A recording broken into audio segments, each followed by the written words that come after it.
Well, good afternoon and welcome to obviously a very attractive topic for a professional development seminar. Money always attracts people, which is good. We are doing this in a format that we've been doing for the last several years for these Breeden grants. My name is Rod Chaudhary. I think I know almost everybody in this room. Associate Director of the Biggio Center. If you haven't met Diane Boyd, Director of the Biggio Center, joined us in September. Diane's in the back. We have a distinguished panel here, and so they'll talk a little bit, and then really this time is about Q&A. So I think you guys have some remarks, go over some of the details of how do you get your, how do you put yourself into a good position to get a Breeden grant, and then we'll have some Q&A. Feedback's always important, so if you have to leave early by any chance, please make sure that you do fill out one of our green evaluation sheets before you leave, okay? And we have a couple of sign-in sheets going around. Just make sure that you get to sign in as well. A couple of things about upcoming attractions. So today is October 13th. On our website, if you go to our website and look up in events, it's in sort of reverse chronological order. So today, the PDS on securing Breeden grant funding. We have a fall break teaching retreat on the easel classroom. This is the Engaged Active Student Learning Classroom. It's going to be at the SCC 118, and we still have some slots available. If you're interested, get in touch with us. Can I make just a little PSA about that? Please. So even though it's in the easel classroom, we're going to be talking about all things active learning. So that there will be some great information for you to take back with you, even if you're not in the classrooms in the near future. Thanks. And the easel classrooms, these are our new kinds of, I don't think we don't have a picture on here, but the easel classrooms, one was built in Haley last year, second one here, and we're hoping that the new classroom building will have several more of these teaching and learning spaces where it's not, the best way to describe it, it's not the standard lecture hall where you're all in, professors looking one way, and the students are all looking down at the professor or up at the professor, however it might be. Copyright related to teaching materials, that's another one we have coming up next Monday. A PDS, Sarah Wolf from College of Education will be our speaker for that one. Okay. And then we have this two-day webinar on reimagining learning spaces. So we'll host it here, but it's going to be a webinar piped in from somewhere. I think EduCause, it's an EduCause activity. Okay. So those are our little advertisement things, and just in terms of accessing material about the Breeden grants, you go to our website, go to programs, go to Breeden grants, and this honors Daniel Breeden. Daniel Breeden was a faculty member here at Auburn, okay? And so all of you who are faculty members here at Auburn should, in your wills, leave lots of money to Auburn at some point, and then we will be happy to have an endowed grant program named after you, okay? So the Breeden Endowment generates about $30,000 a year, and then the Teaching Effectiveness Committee, of whom we have some members here, are the people who kind of evaluate those applications. I think I'd like to turn it over at this point to Don Mulvaney. Okay. Maybe you can just have the panelists introduce themselves really quickly, and then we can go take it over from there. Okay? Yeah, so before I introduce, I just want to thank you for coming, because this speaks much about you and your interest in teaching and applying for the grant, obviously. I would like to, after we kind of go through the intros, is talk a little bit about what the Teaching Effectiveness Committee does, and sort of it's carrying out its mission and purpose. So I see lots of future members of that committee out there. So that's one thing, and I'll just go ahead and introduce myself. I'm here because I am the chair of the Teaching Effectiveness Committee, which is a Senate committee, and one of the roles is to carry out this review of this program, proposals for this program. But my home is in agriculture and animal sciences, and I teach animal science students, pre-vet students, and have done a lot of leadership courses and so forth. But my profession is sort of biology and animal growth and development and so forth. But if you can think of a course in animal science, I probably taught parts of it at least. So thank you. And I'm Jana Alabi. I'm one of the librarians at the Drawn Library, and I'm the liaison to the English and Psychology departments. I'm Dean Schwartz. I'm from Anatomy, Physiology, and Pharmacology at the vet school. I teach professional students. We don't teach undergrads, so we have first and second year veterinary students. I'm John Gordon. I'm in the College of Science and Mathematics. I pretty much exclusively teach honors chemistry, so I get a little spoiled. I'm also on the Teaching Effectiveness Committee. This is my first year on the Teaching Effectiveness Committee, I think partly because I and one of my colleagues had awarded one of the Breeden grants. So those of you that do get a new Breeden grant, you might get invited as well, so be prepared. Do we have any other recipients of past proposals? Okay. Long time ago. That doesn't exclude me, does it? No. Okay. Just also on the website, we do have information from the past, so 2008 to 2013. If you click on the bottom, it'll show you, you know, a listing of past Breeden endowments awards. So you know, you can identify somebody. It goes back 2013, 2012, so on and so forth. Some of them we have abstracts in there, so you're very much welcome to go and you know, investigate kind of what somebody maybe in your area, closely related area, somebody in your department may have done. Jay Mittal is a great example of somebody who got into trouble because he had such a great time. He went to Barcelona for this special school, okay, and then he came back and he was giving his presentation at the next year's Breeden panel like this, and he had a great time in Barcelona, and you know, he learned all this stuff that he was bringing back to his community planning thing, and his wife was also a faculty member and was in the audience to apply for a thing. Says, "Hey, I didn't know you were having so much fun on your trip abroad." So that was a really it was sort of a fun moment. So yeah, exactly. You can.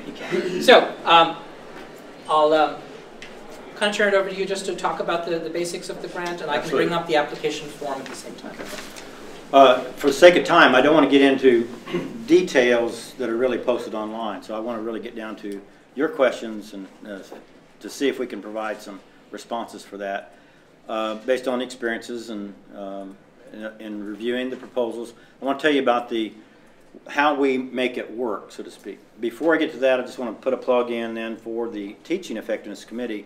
It is a service opportunity for the campus. If you get that opportunity to declare your interest and interest to participate on that committee, or get somebody to nominate you for it in future years, I really encourage you to do that because we can make a big difference. And I think this past couple of years, not to exclude previous years, but one of the programs that we've now have on our menu of activities is another award program, which had its first or inaugural award this past year. Was not for a recognition of an individual for excellence of teaching, but a department for its excellence, an investment in creating a culture around teaching excellence and teaching and learning enhancement. So I want to encourage you to think about that. The announcements for that program will be coming out sometime this fall. You can begin to rally your departmental colleagues and begin to prepare something. That program, if you have not heard of it, is it's a $30,000 program for your department, $10,000 increments a year based on progress and so forth. So it's kind of a grant plus an award combo on that one. So I encourage you to take a look at that. But and we can have another future meeting about that one as well. Our committee then not only evaluates the Breeden grant program, reviews those proposals, makes recommendations for funding for that, but we also get together on a regular basis and we talk about concerns and issues that relate to teaching on our campus. It could be the evaluation form that we're using and how we can improve on that, how we can get more data and leverage that to enhance teaching and learning on campus, and just support the Biggio Center because they're the main hub for teaching and learning on this campus, and so and particularly the scholarship of teaching and learning. So that's the sort of the distilled version of what we do as a committee, and we're probably one of the hardest working folks or committees on campus. But and I just really appreciate everybody that's a member of that committee. And we've got people that truly they could rotate off, but they ante up to come back again, right? So so we have some of those. But and if you have questions about that, I'm happy to respond to those. So here's the deal on the Breeden grants. So you've got all the information. You write your proposals, and you'll submit them on time. At that juncture, the committee will get access to those PDF versions, and we will determine if there are some potential for biases and that sort of thing, and make some decisions about who gets which proposals. But the committee is about 18 strong right now, so that's a good thing. So let's say we get about 30 proposals. Let's say, make it easy, 36, right? So we could roughly have about 2 proposals each.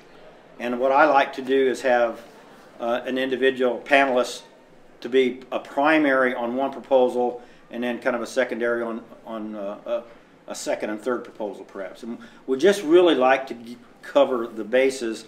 So more likely, your proposal will be reviewed by everybody, or lots of people on that committee, but at least 2 or 3 people will be serving to review your proposal. All right, so they're really going to dig in, analyze it, critique it, provide comments, and then we'll collect the numeric kind of data on this form. Which, incidentally, this is tremendous. This is a result of the Teaching Effectiveness Committee a few years ago, and Raj's input as well. But I think this really helps the review process, and it helps the project directors, so to speak, the applicants, in determining how we're scoring it. So there's transparency here, and we follow this. It does get into some areas where you could say, well, do I score a 6 or a 5 or 3 or whatever? And so it's an individual kind of opinions that get brought in here. And Gina's going to maybe make a remark on a couple things that will provide you with some tips on, I'm from animal science and I cover a lot of bases, but I'm not in English, right? So I'll let her make the comments, all right? And you are in English, right? Well, I work with English. Kind of, all right, so anyway. So we want to prompt you on a couple things there. That's the good news. We'll get together then as a panel, all those that can, and if they can't be, we might pipe them in through a web program, and so they can all participate. And we'll begin to talk about the proposals, and those that had the primary role, they'll comment, the strengths and areas where it could be improved, and maybe areas of concern. But we're really we're on your side. We want you to have the very best proposal and give you the opportunity to be funded. Most of the proposals are very good. All right, so we're going to have a tough time evaluating all these really great proposals. And well, at the end of the day, this is the trouble. We have $30,000. We'd like to fund all 26 or 30 proposals that I predict or hope that we'll have, but there's not enough funds to go around. So we've got some that are travel, and so are those a high funding category? So those are $2,000 up to $2,000 a shot, a pop, and then we got those that are on the $4,000 side limit.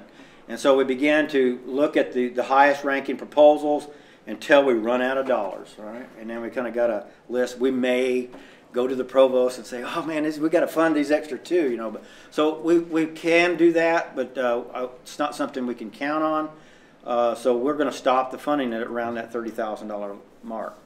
And then we'll send the recommendations to the Biggio Center, and Diane and her staff will or craft the letters. We'll maybe co-sign some of the letters for the announcements and to the awardees, and then but everybody will get notified of your status.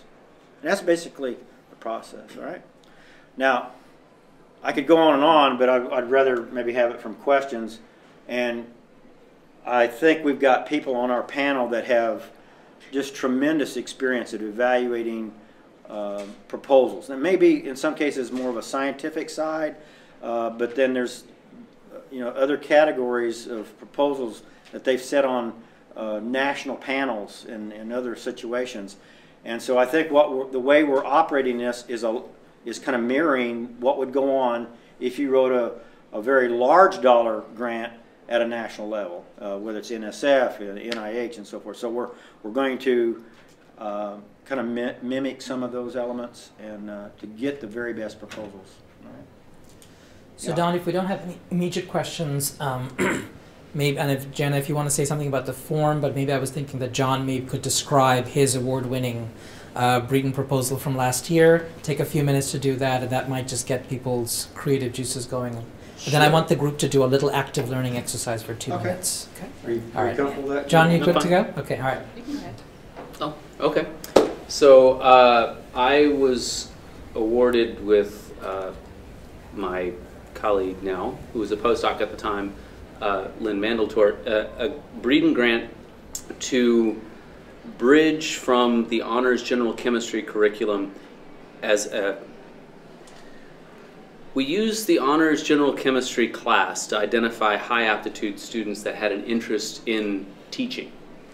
Some of them were in engineering, some of them were in College of Science and Math. I think one of them was chemistry.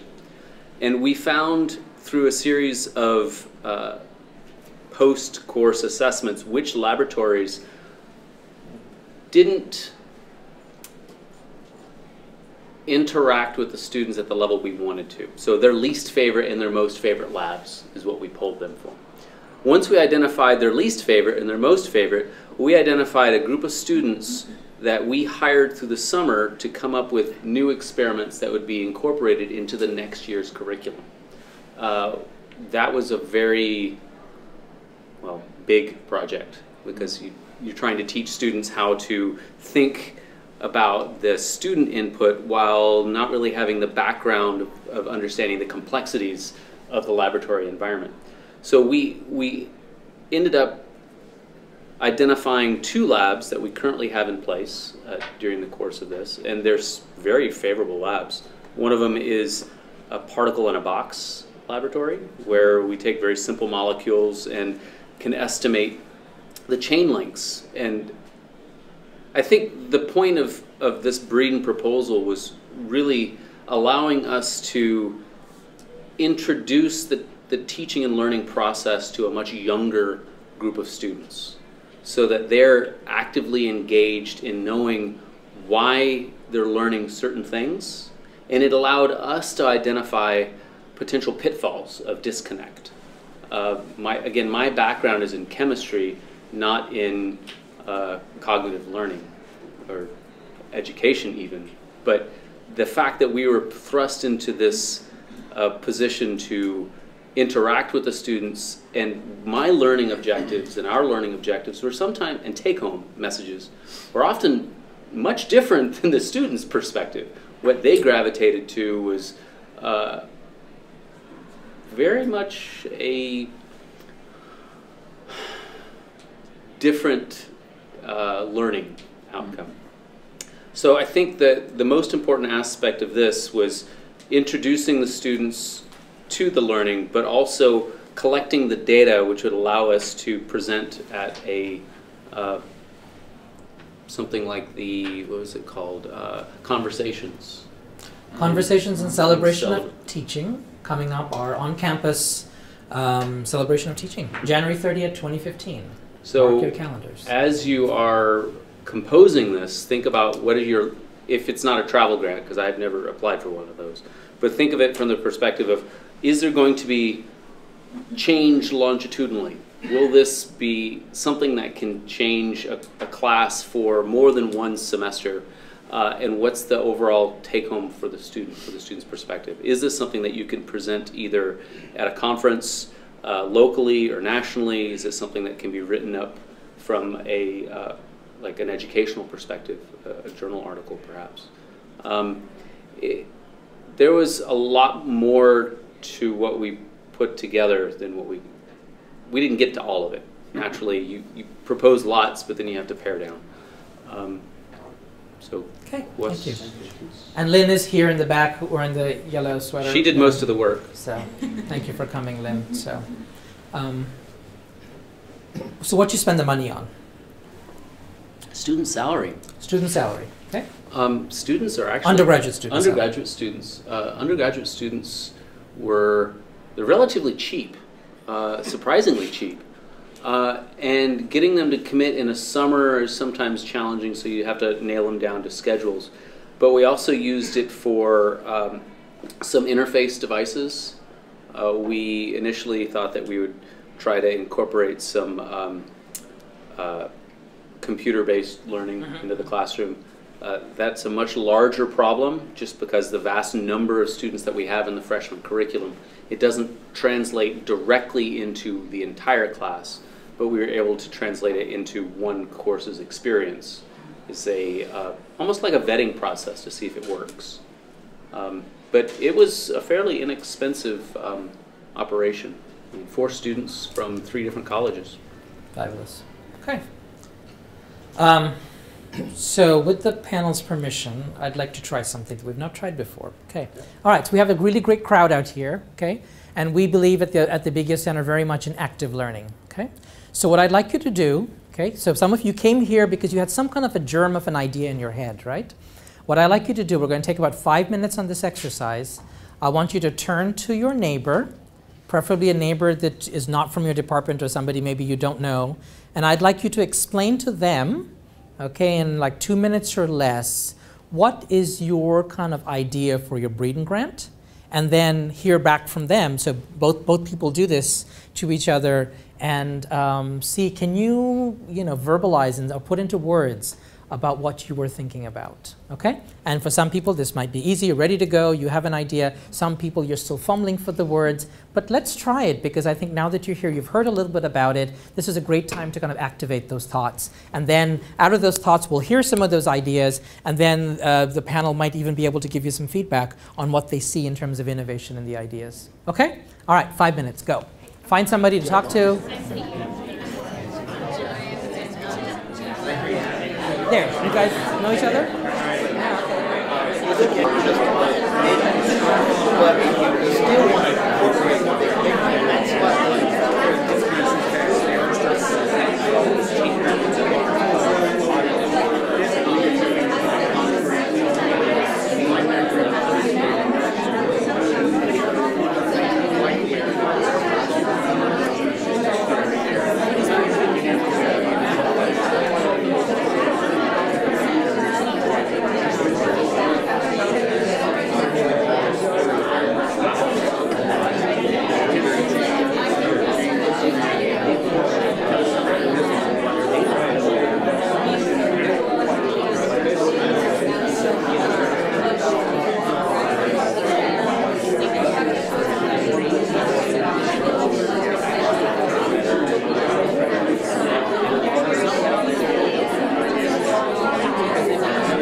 So after that think, pair, share activity you just did, right? So take a minute, right? Just write down what the final thoughts after that discussion before we ask some questions about that. Okay? Just something that come out of that. Did your idea get refined? What happened? Now that we've done the talking, okay, just take a minute for yourself, for your writing. Just write down, what did I end up with after? If you have no other paper besides the green sheet, go ahead, write on the back of it. I'll give you another green sheet to turn in your evaluations. No worries.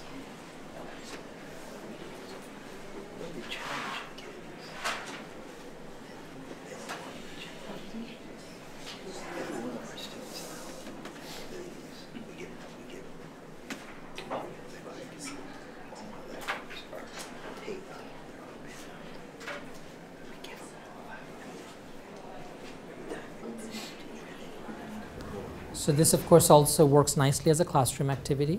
Anytime, you rarely have such an engaged audience, right? Where 100% of the people are exactly on task and totally want to buy into whatever it is you talked about. But if you do, on those rare occasions, then so that the public time or the sharing time, right? But then also focusing on the private, right? Because then we want to encapsulate what we learned and then write it down so it's useful to us later on. Okay. Any bold souls want to share? And then maybe we can, I'll put my panel here on the spot and give some feedback on ideas, clarifying questions. So I'll throw it open to any of you. Okay, and just if you'll let us know who you are. Yeah, my name is Adam Newby, and I'm in the Department of Horticulture. And so in horticulture, a very important part of the curriculum is that students learn to be able to identify and know about hundreds of landscape plants. So we have plant ID courses where the instructor takes the students out on campus and physically goes to plants to show you what they look like. And we have an idea of using, there's a staff member in our department who's more technical savvy than I am, and I don't remember the name, but there's some little gadgets now you can get that are fairly inexpensive, about $5 a piece. And there's a smartphone app that goes with these gadgets. And basically, when you walk into the vicinity of this little quarter-shaped gadget, whatever information you've assigned to that gadget, it pulls up on your app. So we want to plant several of these gadgets throughout, maybe start out with 100 ID landscape plants, so that students can go to these plants, and as they approach the plant, there will be a map that shows where all of the gadgets are, all the plants, and it'll bring up the information about that plant they need to know. And a couple of things that, talking with Keith, that he asked me that kind of made me think about what I should say about this is why it would be needed. He was kind of asking about how do the students learn the plants already, and do they already need to know where the plant is? And typically how this goes is the instructor takes a large group of students. You know, you might take up 20 plants in one lab, and you know, here's plant A that you need to know. But you know, you don't learn the plant like that. I was in this program as an undergraduate, and you learn the plants when you go back on your own time and study all these plants. But if you did 20 plants in a day, you may not remember. If you've never seen that plant today, it's hard to think, now wait, is that Spirea japonica, or is that plant over there? Like, where were we during lab? And you get kind of lost. And just looking at pictures is not enough. You really got to touch and feel and see the plants.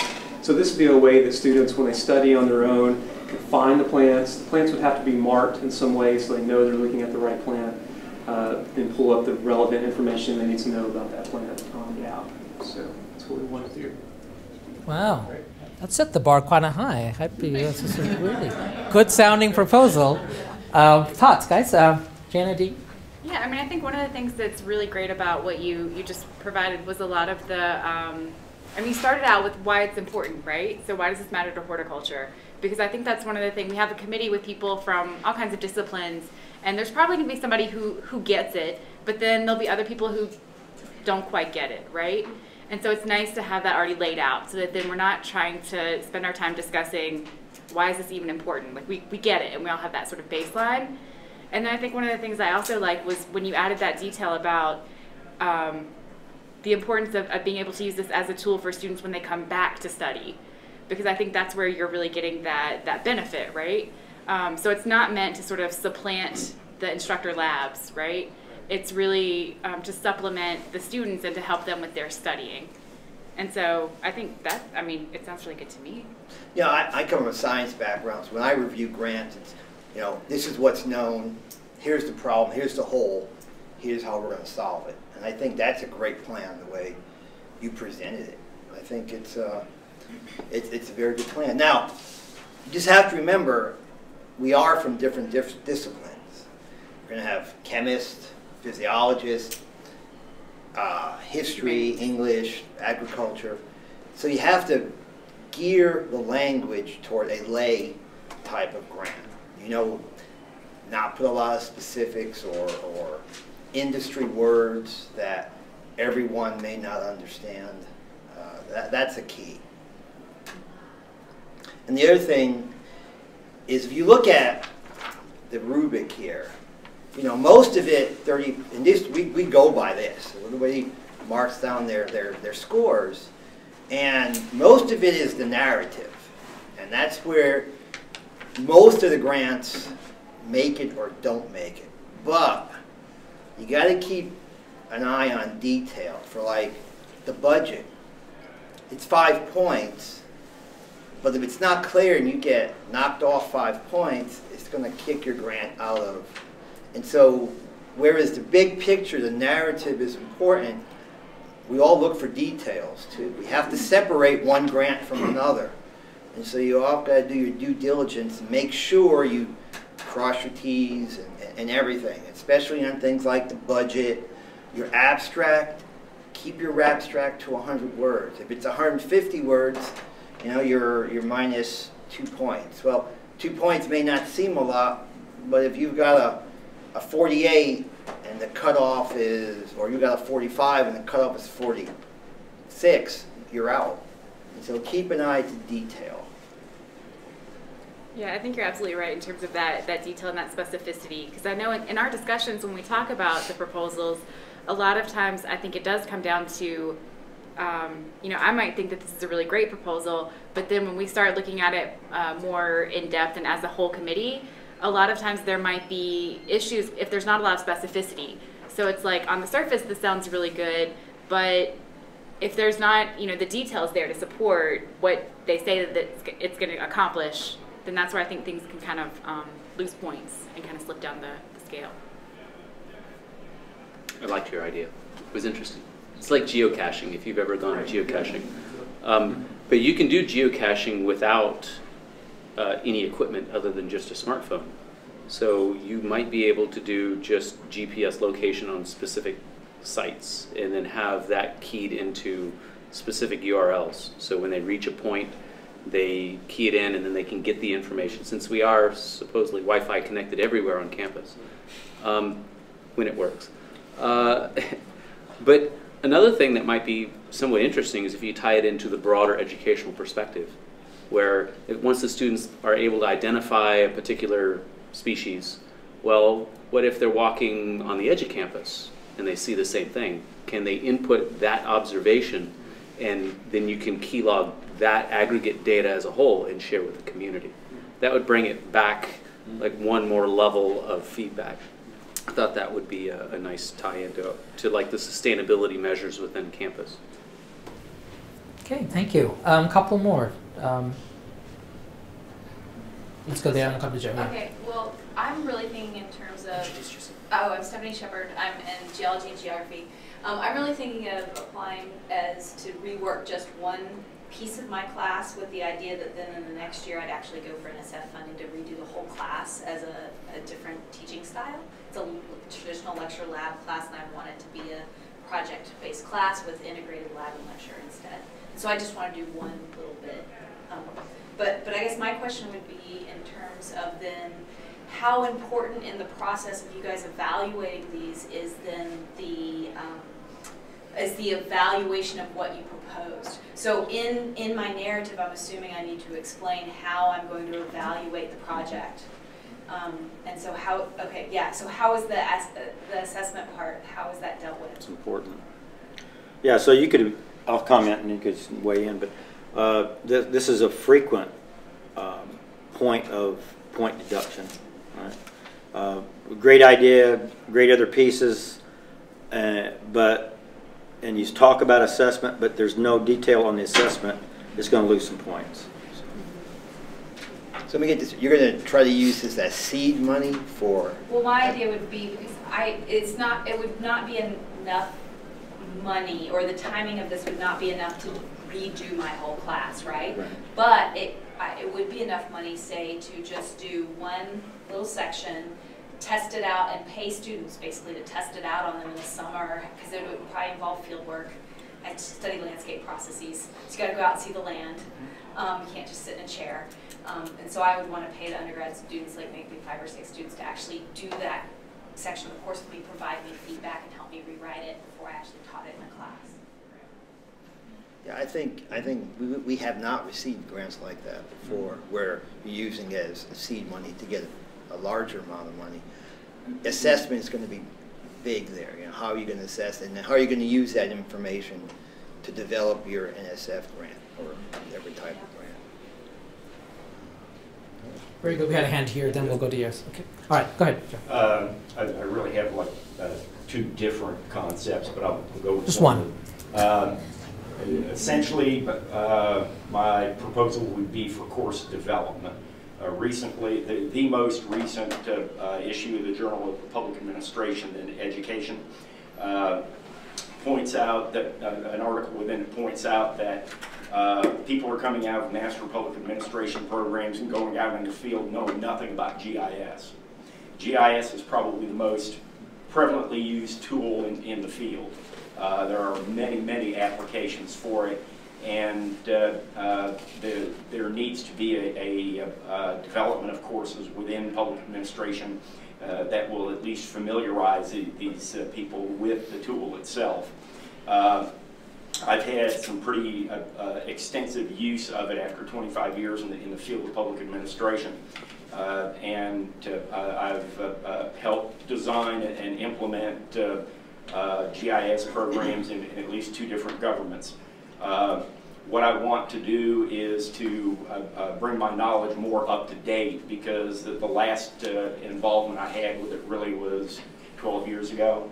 And GIS is a very technology-driven process, and I need to be more familiar with the developments in the last 12 years. Esri is one of the key professional organizations for GIS, and they have conferences going on all year long around different parts of the country.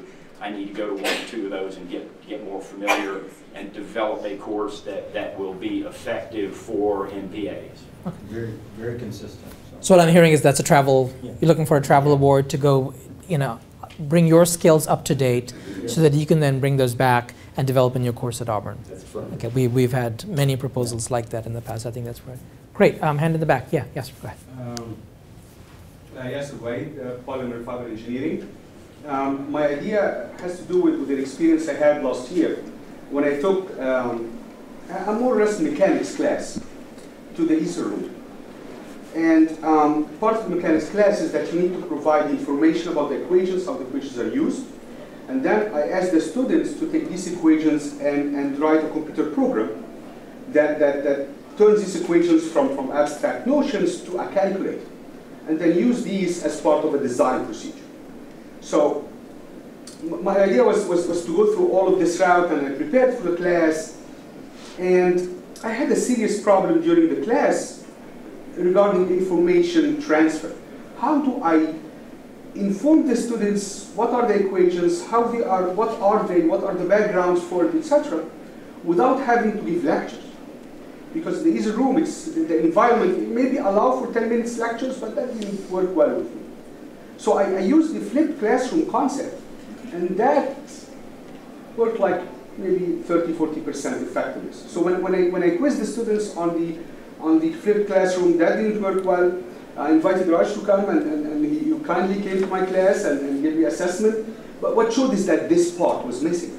I was not able to create the link between the information transfer and the students' utilization of this equation in a software. After that, we were good with design, but that part is missing. And I need to learn more about this. So my approach is to, as an engineering faculty, is to go to an engineering education conference that will discuss ideas of flipped classroom and how does it apply exactly to engineering practices. And maybe I can get some benefit from there that would help me bridge that gap. Good. Yeah. And I think for both of those kinds of travel grants, I think, again, the emphasis is really on knowing what you're going to get out of that specific conference, and that they're going to give you what you need to fill that gap that you've identified, right? And also kind of how you can be sure that you get out of it what you think you're going to get. I think just in terms of details for those kinds of grants, what the committee's looked at previously is identifying the course numbers at all, where you're going to be doing this, and the number of students impacted, right? Because that kind of goes towards what's the impact of this, you know. The good thing that I heard when I heard from you guys is that assessment. I've done assessment. We have to do assessment every year. So I've done assessment for this class. I've done Raj's evaluation with Smeltzer. And I hope when I apply it again, I will do the same assessment and then compare the two and see if that worked or not, if the new approaches I have used would be useful or not. Okay, so we've heard from horticulture, MPA, engineering, geography, other exotic disciplines that are here in the room. I know some of you have exotic disciplines. Yes, we have one up front. Yeah, go ahead. Yeah. Introduce myself. I'm Amy Zhong. I'm from biology department, and I'm teaching the large classroom, the university core curriculum in COSAM, the entry-level biological class. You already have over 250 students in the huge classroom, and I'm doing the flipping the classroom model right now, I got active learning. And I got the problem from my classroom because it's a huge classroom. And when I run some class activities, group discussion, students before the class they will prepare. Suppose they will prepare the class, and then I give them the worksheet or some group discussion questions. And some students, yes, they can really enjoy and engage in the group discussion. They ask lots of questions, discuss to each other. However, the limitation is the helping source, like the teacher. I only, well, of course, only me walk around the large classroom, try to help them by answering them questions, try to give them some feedback or collect their feedback. Then I probably wrap up the questions at the last few minutes, but obviously it's not enough. So my plan is if I can apply some money to fund some students, teaching assistant, that will be wonderful. Mm-hmm. So at least about 4 to 5 students can help me to lead a group discussion to help students answering them questions. I think. You said undergraduate students. Yeah, undergraduates. Mm-hmm. Yeah, plan to hire undergraduates instead of graduate teaching assistant. In our department, the graduate teaching assistant was assigned to teach the lab. So undergraduate assistant from my previous classes would be better for helping them. So would you pick those from student grades? How would you find the students you need or you would use for your classroom? Yes, I have been talking to the SI, the Supplemental Instruction Office, to see the possibility that I can hire students from them directly. So if I can get from, then I will get that possible. Yeah, they collect the SI leader to help on my entry-level class. I have one SI leader for 2 of my class. And he already sit in one of my class, and they set up the extra section for the SI section to help students out. But in class time, it's still limited. So can I recommend that, Amy, you talk to Lynn before you leave? Because there is some interesting synergies there. What you're asking and what I've been hearing, that a proposal from chemistry and a proposal from physics. okay. with very similar characteristics. So the committee might actually look at a whole group of these with some very, very similar characteristics, which could really help improve undergraduate student learning in these large lecture classes. Okay, you might have some assessment is going to be very important. So assessing both what the student assistants are experiencing, as well as what the students that are in the courses are experiencing, and how that differs from, say, an unflipped class. If you have a blind class, that'll be very important. One other just thought as you were describing that is, you know, if it's in your mind and you say, I'm going to get some assistance and they're going to assist with the biology, and if that's the level that you keep it at, it will probably not result in a funded proposal. But the committee will be looking for, well, what level of training, how will you, what kinds of assistance will these students be providing, and how they will be doing it. So I guess what I'm saying is that don't forget some of the details of what you're going to be having those students do and the assessment. So, okay. Yes, hand in the back, yeah. My name is Yusuf Abul-Hassan. I'm in Industrial Systems Engineering, Occupational Safety and Ergonomics program. I've been doing a lot of research with school bus evacuation safety, strength of children, and metry of children.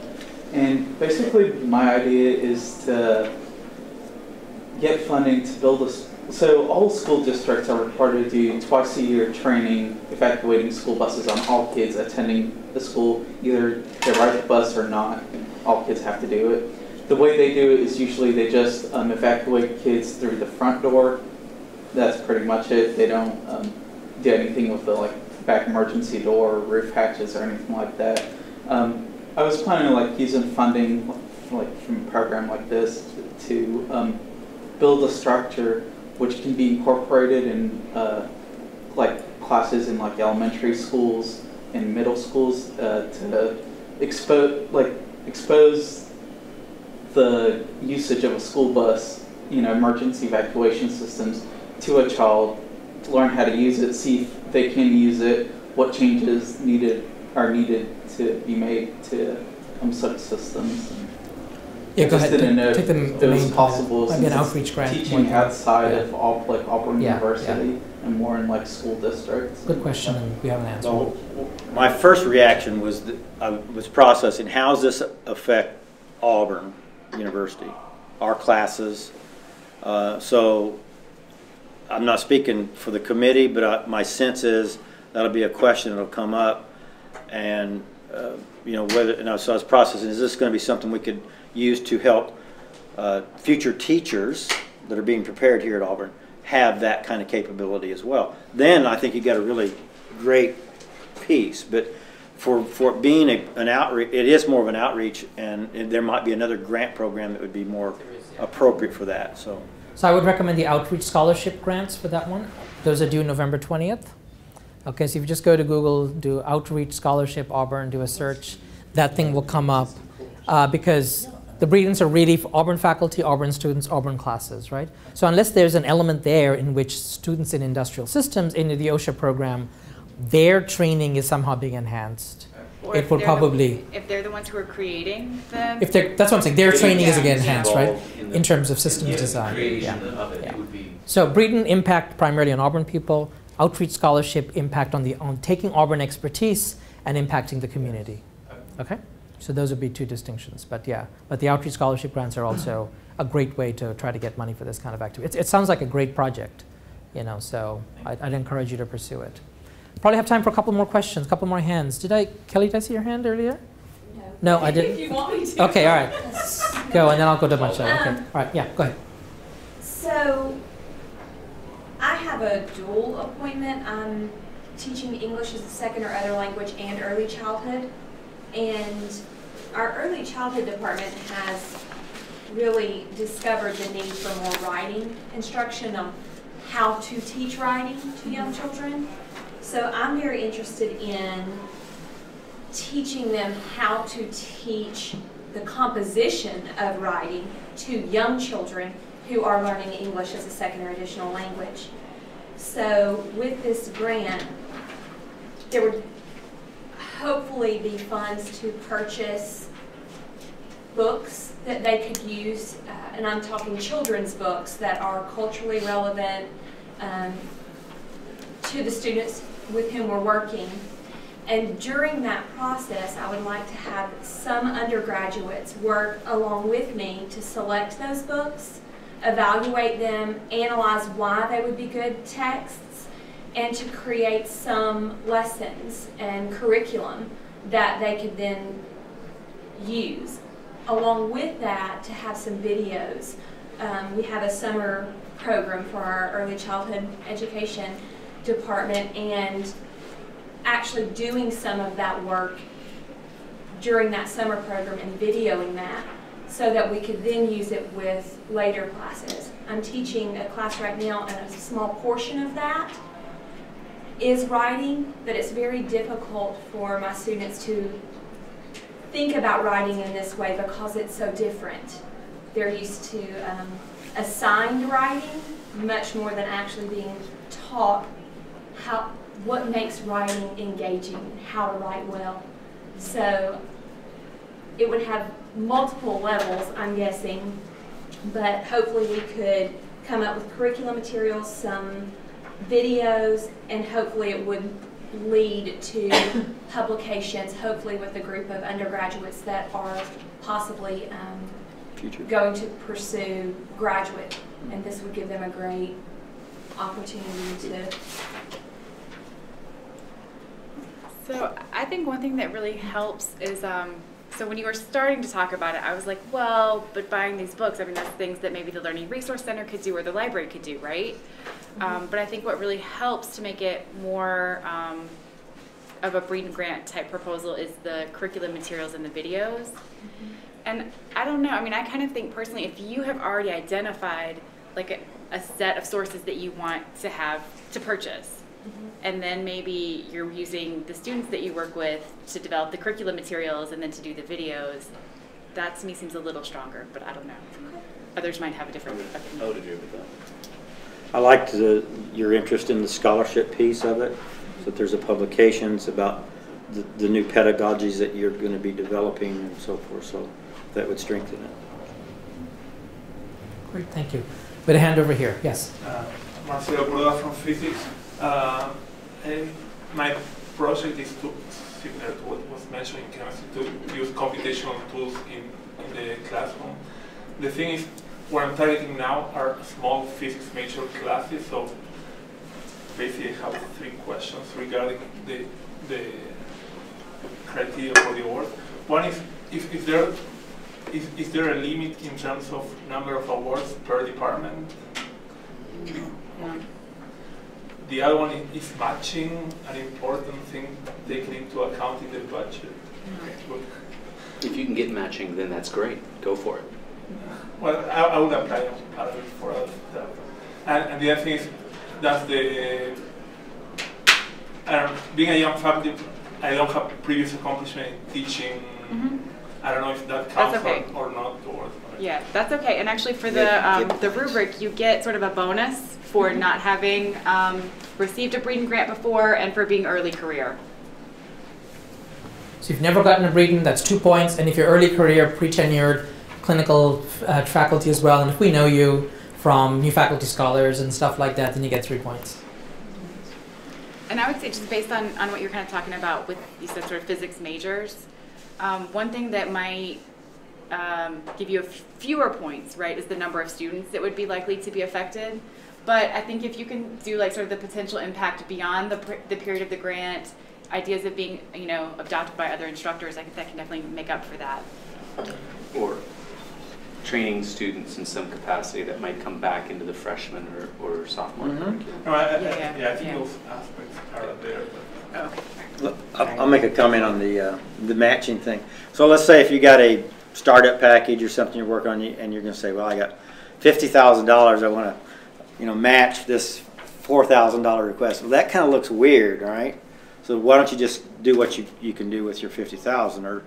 Or so don't overdo it. But having said that, I kind of like situations where someone has some departmental funds, they've negotiated something to enable with this to do more or to accomplish what could not be accomplished solely with the Breeden funds. You know what I'm saying? So it actually helps out a little bit in some cases.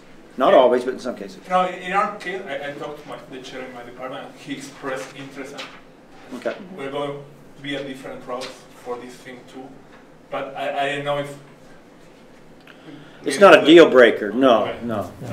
I think with the matching, where we've seen the most of it is in with the travel grants. Yeah. Because sometimes $2,000 is just not enough to cover. You're going for a week-long institute on advanced techniques and teaching off blah.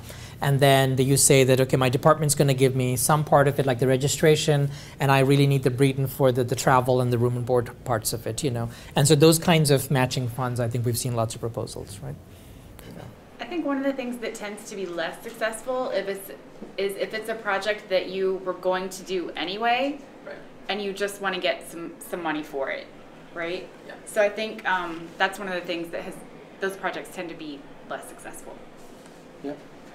Good point. A couple more minutes. General questions. Anybody else want to? You see what great feedback they're getting on their ideas. So any other ideas out there that you want to get feedback on? I have a question that probably be relevant to anyone. Is so what I'm planning on doing may be used in a class that I teach, or probably be used in another course that someone else teaches even more. So if I approach that person and I say, hey, can we, instead of really trying this out in my class, can we try this out in your class, but I'm still kind of heading it up and getting the program going? I mean, is that okay? Absolutely, great. Not in my Absolutely. class? The more students you can influence, actually better.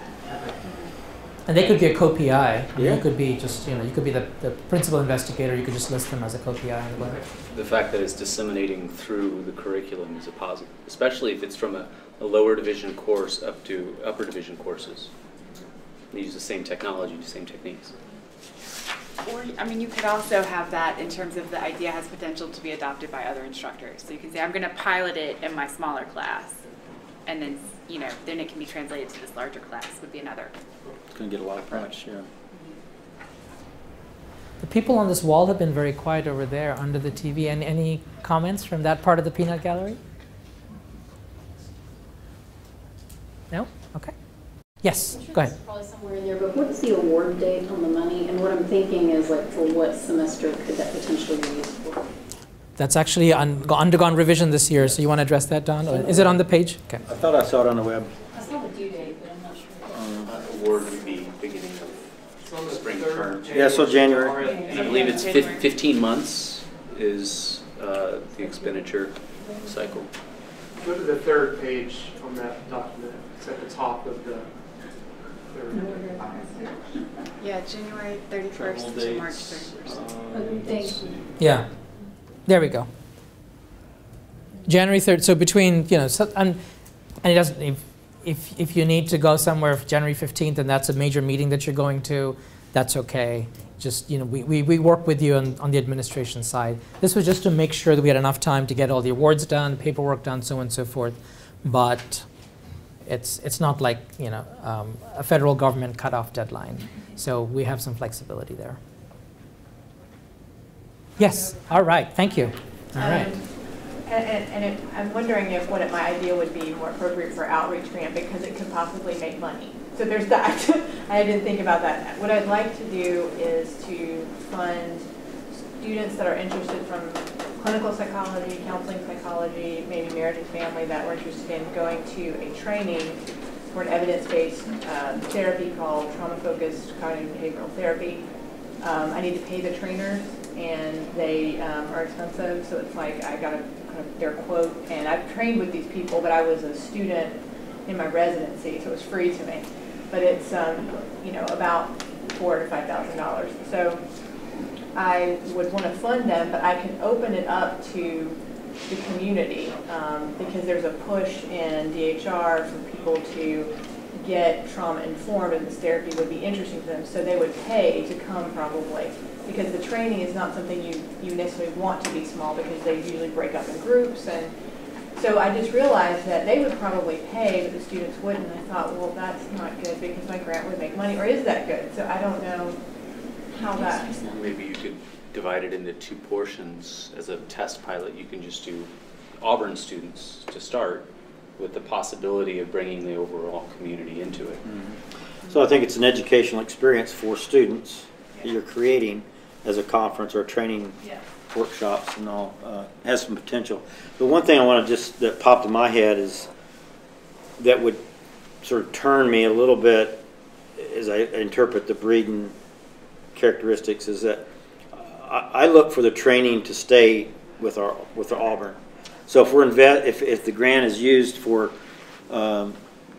professional development, I'd much prefer to see that with the faculty member, kind of thing. Okay. All right. So just be careful of that. But I'm just one of 18. So. And Auburn staff, yeah. Auburn employees, primarily students and faculty, and instructional staff, right? Yeah. Yeah, instructional staff. So because that gives us the permit. So when, for example, you invest in a student, but the student's gone. All right. So we want to permeate and impact the culture here. So that I think we best do that with the instructional faculty. But that idea of incorporating, I think, the clinical psych, counseling psych, and then the marriage and family. So you're covering like liberal arts, education, and human sciences. Thanks. That's appealing.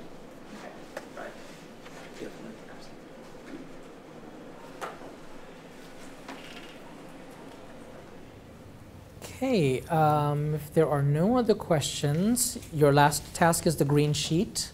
If you'll please give us some feedback.